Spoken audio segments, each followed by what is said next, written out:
உண்மையிலேயே அந்தச் செய்தி ஷிர்டி கிராமத்தில் வாழ்ந்த மக்களை பெரும் வியப்பில் ஆழ்த்தியது.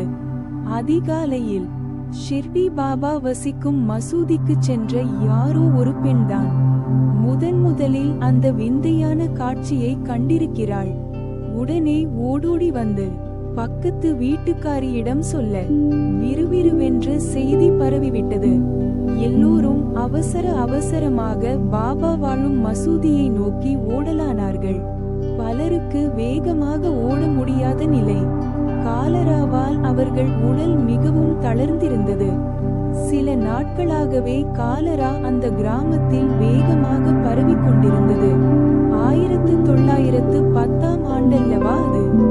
அப்போது காலராவிலிருந்து மக்களை காப்பாற்றும் மருத்துவ வழிமுறைகள் பிரபலமாகவில்லை. ஷிர்டி மக்கள் தங்கள் கிராமத்தில் வாழும் பாபாவையே சரணடைந்து வாழ்ந்தார்கள்.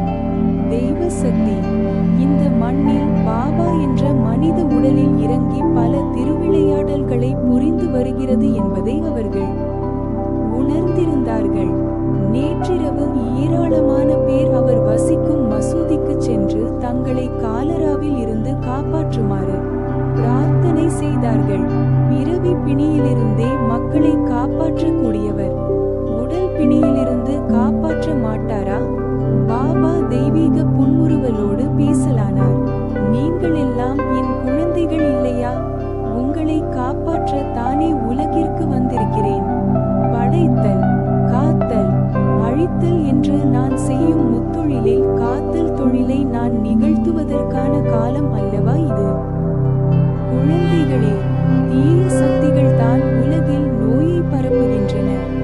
நோய்க்கு மருந்து சாப்பிட்டால் மட்டும் போதாது. கிளையை வெட்டினாலும் மரம் மீண்டும் வளரும். மரத்தை அழிக்க மரத்தின் வேரை அழிக்க வேண்டும். நீங்கள் நோய்க்கு உங்களால் இயன்ற மருந்து சாப்பிடுங்கள். அது கிளையை வெட்டும் வேலை. ஆனால் நோயை உண்டு பண்ணும் பகை சக்தி என்ற மரத்தின் வேரை அல்லவா வெட்ட வேண்டுமல்லவா? அந்த செயலை நான் பார்த்து கொள்கிறேன்.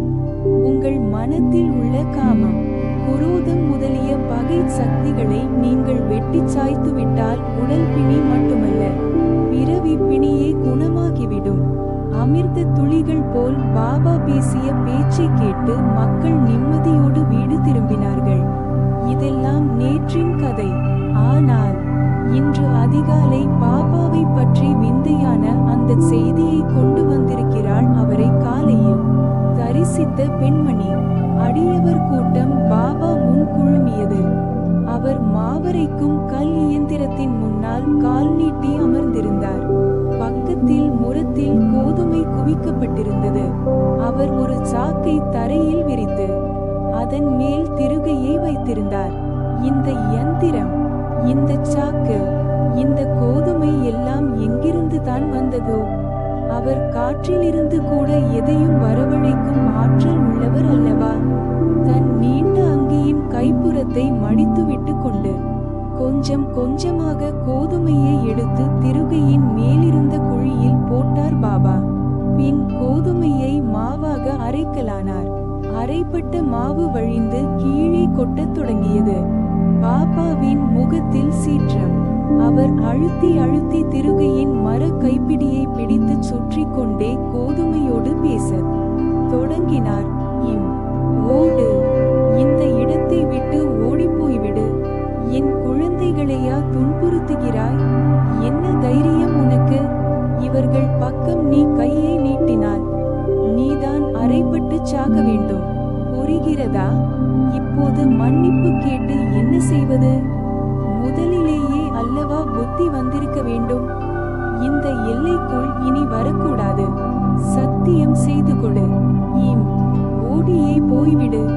பாபா இப்படி ஏதேதோ சொன்னவாறே அந்த யந்திரத்தின் கைப்பிடியை பிடித்து சுற்றி கொண்டிருந்தார். அரைப்பட்ட கோதுமை மாவு சரசரவென கீழே கொட்டியது. பாபா கைவலிக்க மாவரைப்பதை பார்த்து கூட்டத்திலிருந்த சில பெண்மணிகள் ஓடோடி வந்தார்கள்.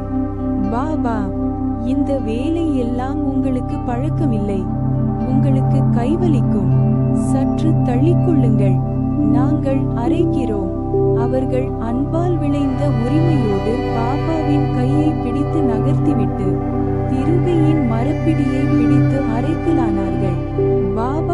இருந்தவாறே அவர்கள் மாவரைக்க அனுமதி அளித்துவிட்டு அமைதியாக அமர்ந்து கொண்டார்.